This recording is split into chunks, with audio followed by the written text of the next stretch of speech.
So hello Hazik, once again a very good morning to you. Welcome to our physics class जिसमें हम लोग पढ़ रहे हैं अपना chapter electricity, magnetic and heating effect. तो इसका लास्ट पोर्शन जो है, जो छोटा सा टॉपिक बचा हुआ था, जिसमें हम लोग सीखेंगे किस तरीके से बैटरी बनती है और बनाना भी सीखेंगे। बहुत ही इंटरेस्टिंग सा टॉपिक है और इसको करना, खुद से ट्राई करना, देखो बैटरी बनती है या फिर नहीं। ठीक है, तो फटाफट से चलते हैं अपने हम लास्ट टॉपिक पे। कल तुम केमिस्ट्री की पिक भेजे थे और केमिस्ट्री का पूरा चैप्टर ही भेज दिए भाई साहब। सिलेबस देखो, सिलेबस में उतना नहीं आ रहा है। तुम ही पिछले संडे को हमें बताए थे कि सर पूरा नहीं, कुछ ही पोर्शन आ रहा है, और कल पूरा भेज दिए। और मैं तुमसे पूछ रहा हूँ कि क्या हाजिक भाई पूरा आएगा? तुम कह रहे हो यस सर पूरा आएगा। कहाँ ध्यान है भाई? और मैथ्स का वर्क नहीं भेजे हो यार। मैथ्स का जो क्वेश्चन बचे हुए थे, मैं कहा था ट्राई करना, जो आ रहा है उसको भेज देना, जो नहीं आ रहा है उसको बता देना। लेकिन भाई साहब बताए ही नहीं। ऐसा कैसे कर रहे हो ब्रो? चलो फिलहाल चलते हैं हम लोग आज के अपने टॉपिक पे। How does a battery generate electricity? किस तरीके से एक बैटरी इलेक्ट्रिसिटी को जनरेट करती है, ये हम लोग देखने चल रहे हैं। वोल्टेज सेल टॉपिक है 4.3.1 वोल्टेज सेल नाम से। देखते हैं क्या लिखा है। अब वोल्टेज सेल, बहुत ध्यान से चीजों को पढ़ना समझना। अब voltage cell also known as galvanic cell, voltage cell को ही हम लोग गैल्वेनिक सेल भी कहते हैं। It shown in figure 4.7। यहाँ पर फिगर 4.7 में एक simple representation of voltage cell दिखाया गया है। क्या चीजें हैं आओ देखते हैं। It contains two metal plates made of different materials and liquid called an electrolyte placed in a glass और प्लास्टिक कंटेनर। ध्यान रखना है, यहाँ पर दो मेटल प्लेट लेना है। देखो, एक ये वाली मेटल प्लेट है और एक ये मेटल प्लेट है, दोनों अलग अलग मेटल की बनी हुई है। ये बात ध्यान रखना, दोनों मेटल प्लेट हैं और दोनों अलग अलग मेटल की बनी हुई हैं। और बीच में ये एक लिक्विड है जिसको हम लोग क्या कह रहे हैं? इलेक्ट्रोलाइट कह रहे हैं। इलेक्ट्रोलाइट जो कि एक कंटेनर, एक बीकर में भरा हुआ है। वो बीकर ग्लास का होना चाहिए या फिर प्लास्टिक का होना चाहिए, इंसुलेटर होना चाहिए।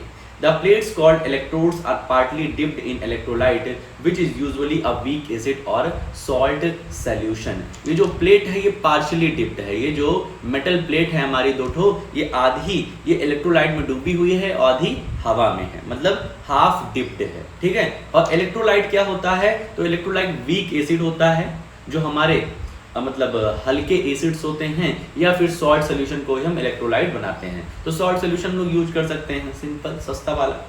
A chemical reaction between the plates and the electrolytes produce electricity.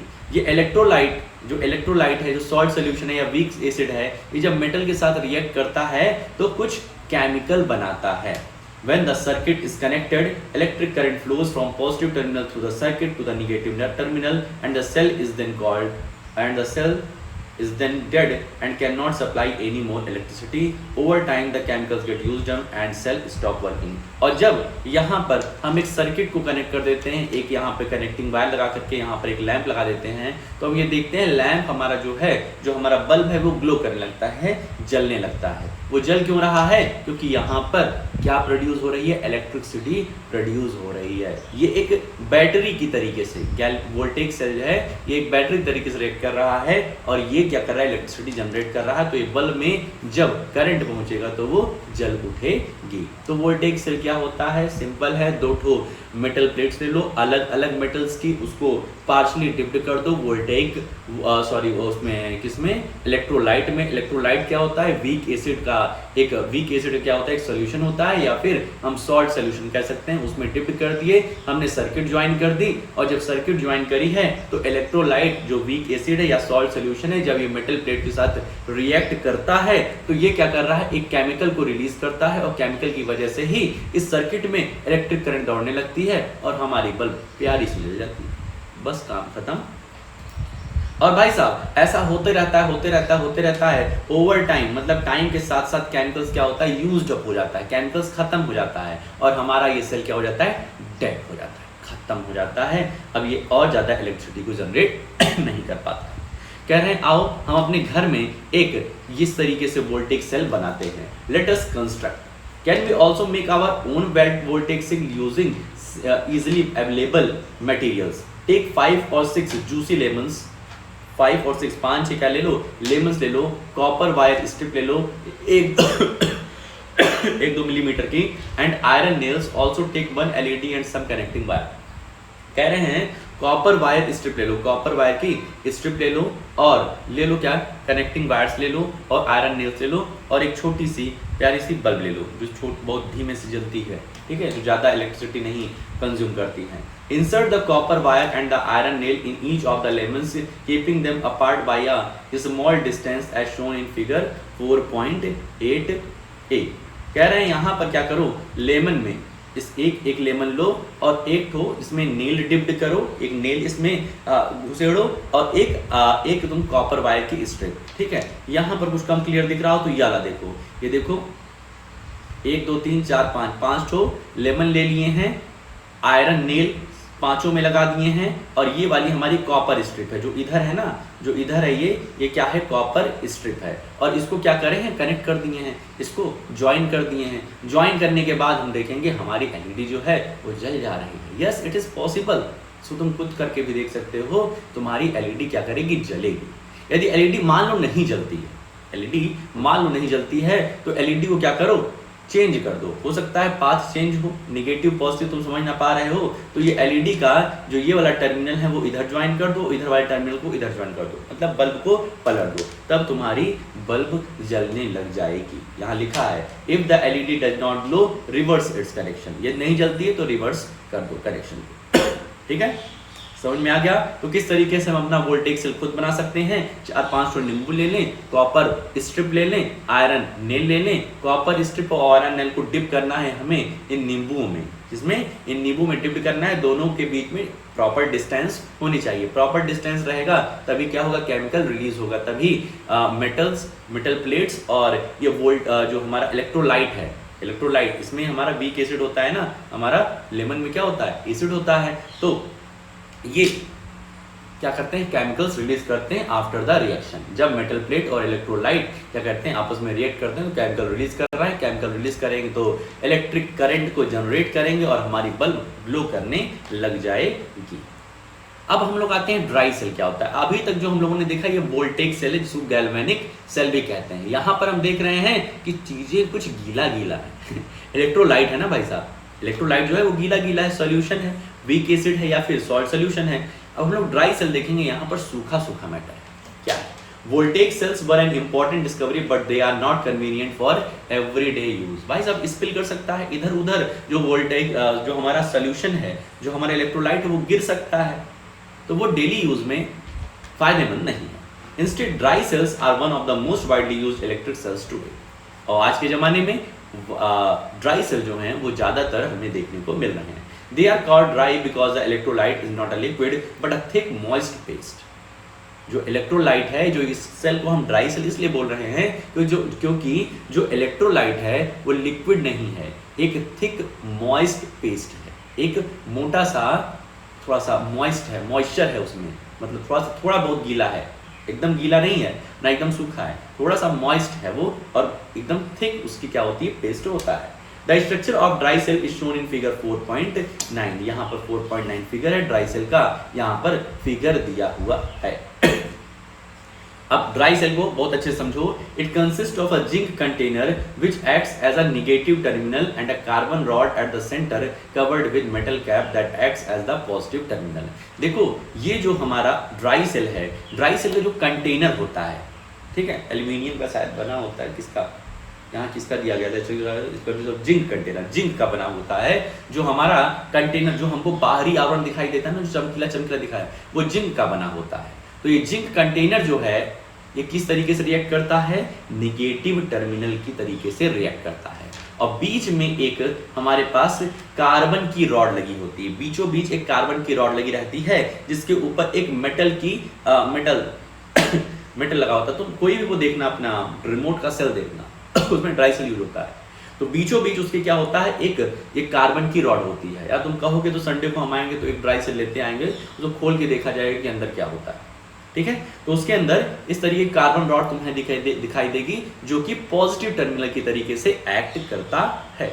और इन पॉजिटिव और निगेटिव टर्मिनल के बाहर पॉजिटिव टर्मिनल ये हुआ, निगेटिव टर्मिनल जो बाहर का उसका स्ट्रक्चर हुआ, इनके बीच में इलेक्ट्रोलाइट भरा होता है। और इलेक्ट्रोलाइट क्या होता है, वो थिक मॉइस्ट होता है, वो लिक्विड नहीं होता है, वो मॉइस्ट होता है, थोड़ा बहुत उसमें नमी होती है।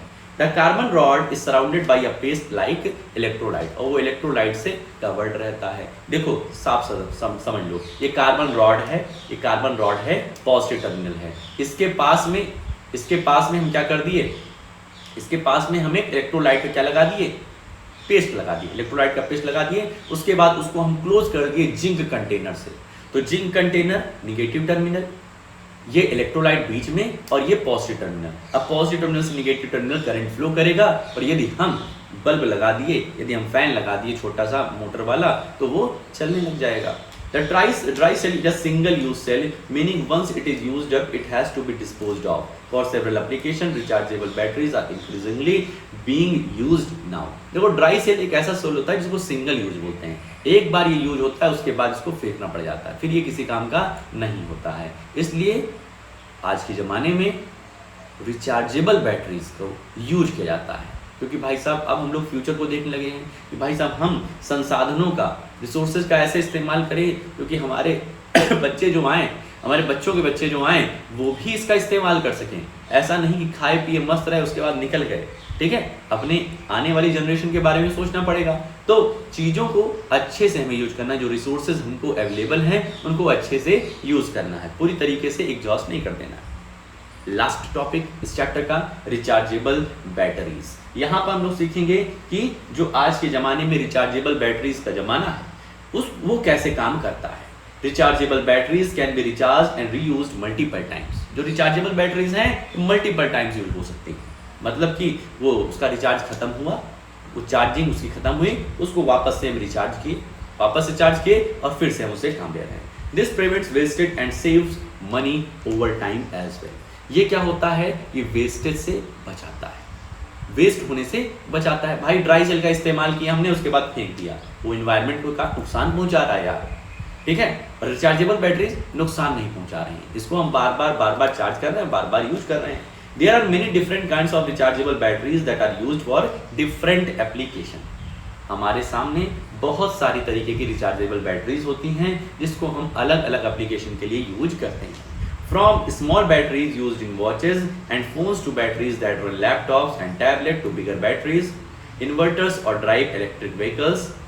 मतलब हमारे सामने कई सारे एप्लीकेशन देखने को मिलते हैं।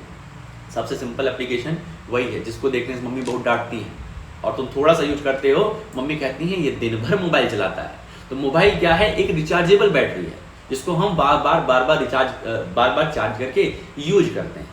हमारा लैपटॉप हुआ, टैबलेट हुआ, ठीक है।